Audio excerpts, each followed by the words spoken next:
Android के multiple question answer series में हमारी क्विज 7 है, जिसमें हम कंटेंट प्रोवाइडर के रिस्पेक्टिवली कुछ क्वेश्चंस लेके आए हैं। पहला इसमें क्वेश्चन है कि to share data across the packages in Android which object you will prefer. कि आप एंड्रॉयड में अगर शेयर डेटा पैकेज के रिस्पेक्टिवली वर्क करना चाहते हैं तो आप कौन से टाइप के ऑब्जेक्ट को प्रीफर करेंगे। पहला है शेयर प्रीफरेंस ऑब्जेक्ट, दूसरा ऑप्शन है कंटेंट प्रोवाइडर, तीसरा ऑप्शन है डेटा प्रोवाइडर और चौथा ऑप्शन है नन ऑफ द एबव। तो जब भी हमें शेयर डेटा अक्रॉस पैकेज पर वर्क करना होता है, इसका मतलब डायरेक्टली यही है कि आपको डेटा को शेयर कराना है और डेटा के रिस्पेक्टिवली जो वर्क एंड्रॉयड में किया जाता है वो कंटेंट प्रोवाइडर के द्वारा किया जाता है। इसलिए इसमें ऑप्शन नंबर बी बिल्कुल ठीक है।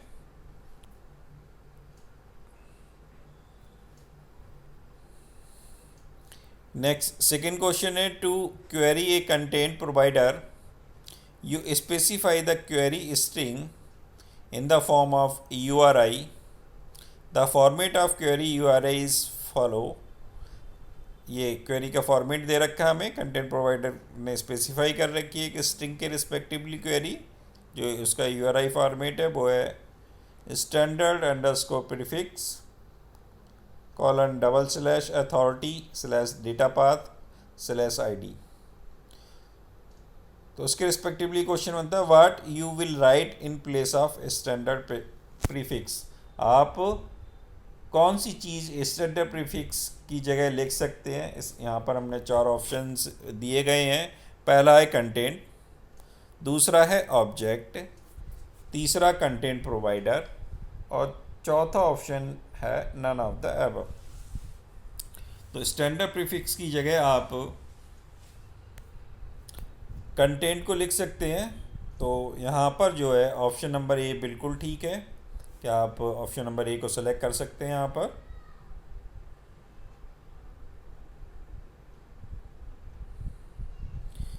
नेक्स्ट क्वेश्चन है for the reading the content for the reading the contact from the contacts which permission you will set in Android manifest.xml file if you are using content provider. यदि आप content provider का use कर रहे हैं तो contact वाले file में से कॉन्टैक्ट को रीड करने के लिए आप कौन सी परमिशन को एंड्रॉयड manifest.xml फाइल में लिखेंगे। पहला ऑप्शन है फाइंड कॉन्टैक्ट, ऑप्शन बी है गेट कॉन्टैक्ट, ऑप्शन सी है रीड कॉन्टैक्ट और ऑप्शन डी है नन ऑफ द एबव। तो जब हमें रीड ऑपरेशन परफॉर्म करना है कॉन्टैक्ट का तो हम एंड्रॉयड मैनिफेस्ट फाइल में रीड कॉन्टैक्ट को सेट करेंगे। तो यहाँ पर ऑप्शन नंबर सी बिल्कुल ठीक है।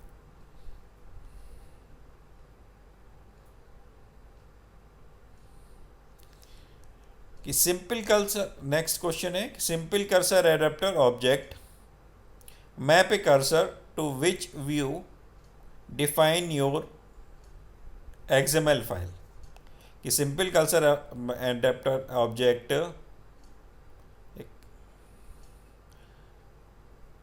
कर्सर को किस व्यू से मैप करता है जो भी आपने XML फाइल बना रखी है।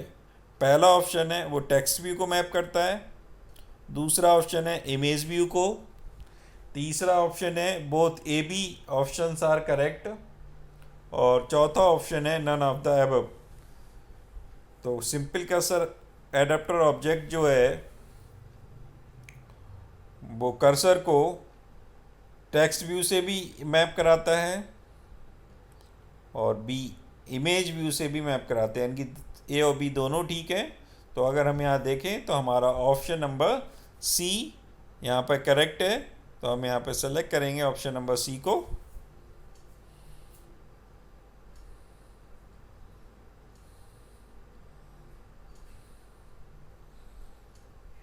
नेक्स्ट क्वेश्चन नंबर 5 है, what are the predefined query string constant applicable in Android contact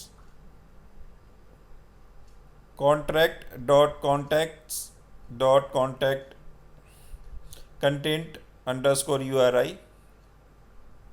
B option है browser dot searches underscore URI। तीसरा है media store dot image dot media internal content URI। और D है all of the above. तो predefined query string constant कौन सा है इसमें? तो ये चारों ही हमारे तीनों ही यूज़ होते हैं, contact dot contact content URI, browser dot search URI और media store dot image dot media internal content underscore URI। ये तीनों ही टाइप के कांस्टेंट यूज़ किए जाते हैं, इसलिए यहाँ ऑप्शन नंबर डी बिल्कुल ठीक है, ऑल ऑफ द एबव।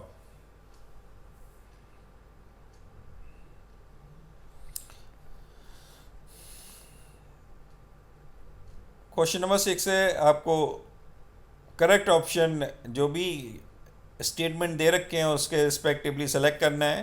पहला स्टेटमेंट है कि एक content provider behave very much like a database, एक डेटाबेस की तरह बिहेव करता है। यू कैन क्वेरी इट, आप क्वेरी कर सकते हैं इसमें। एडिट इट कंटेंट, उसके कंटेंट को मॉडिफाई अपडेट कर सकते हैं, एडिट कर सकते हैं। और साथ ही साथ आप कंटेंट को में कुछ ऐड भी कर सकते हैं या कुछ डिलीट भी कर सकते हैं। दूसरा स्टेटमेंट है content provider let you centralized content in a one place and have many different application access it as needed। कि जो कंटेंट प्रोवाइडर्स होते हैं वो कंटेंट को सेंट्रलाइज्ड करके एक प्लेस पर रखते हैं, जिससे डिफरेंट एप्लीकेशन जिनको भी उनकी ज़रूरत होती है वो उनको एक्सेस कर सकते हैं। तीसरा स्टेटमेंट है कि content provider does not provide the facility to centralized content, कि सेंट्रलाइज कंटेंट की फैसिलिटी को प्रोवाइड नहीं करते हैं। तो इसमें ऑप्शंस दे रखे हैं कि ऑप्शन नंबर ए करेक्ट है, बी में ओनली ऑप्शन नंबर 2 करेक्ट है, सी में 1 और 2 दोनों करेक्ट हैं और डी में 1 और 3 दोनों करेक्ट हैं। तो इसमें पहला स्टेटमेंट बिल्कुल ठीक है कि कंटेंट प्रोवाइडर डेटाबेस की तरह वर्क करता है, आप क्वेरी कर सकते हैं, एडिट कर सकते हैं, ऐड और डिलीट कर सकते हैं। पहला बिल्कुल ठीक है, तो ऑप्शन नंबर ए और सी और डी हमारे पास रह जाते हैं। अब हम नेक्स्ट स्टेटमेंट देखते हैं कि कंटेंट प्रोवाइडर सेंट्रलाइज कंटेंट कर सकता है और शेयरिंग इन्वायरमेंट में डिफरेंट एप्लीकेशन उसको एक्सेस कर सकती है। स्टेटमेंट 2 भी ठीक है हमारा। तो यहाँ पर जो हमारा ऑप्शन बनना है वो सी बनना है, तो इसलिए यहाँ पर ऑप्शन नंबर सी बिल्कुल ठीक है।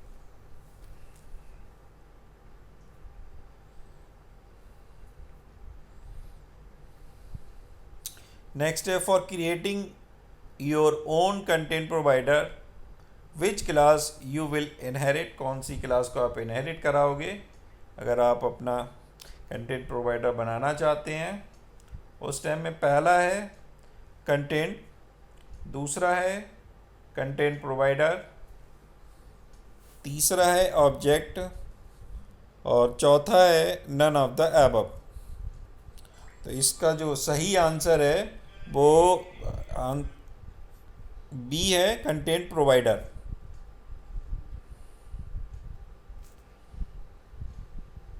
बिल्कुल ठीक आंसर है B content provider.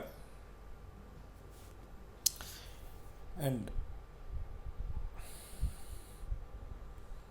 What is Android interface definition language AIDL। ये एंड्रॉयड इंटरफेस लैंग्वेज क्या होती है? पहला, AIDL does not the Java programming language, and ये जावा प्रोग्रामिंग लैंग्वेज नहीं है।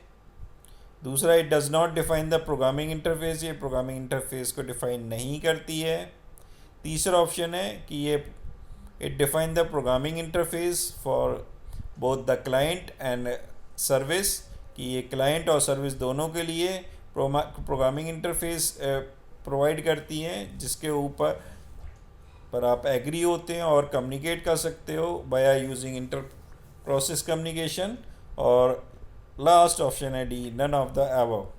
तो इसमें जो आंसर नंबर सी बिल्कुल ठीक है कि AIDL जो है इंटरफेस प्रोग्रामिंग लैंग्वेज है जो क्लाइंट और सर्विस के बीच में इंटरफेस प्रोवाइड करती है और इंटर प्रोसेस कम्युनिकेशन को भी सपोर्ट करती है कम्युनिकेशन करने के लिए।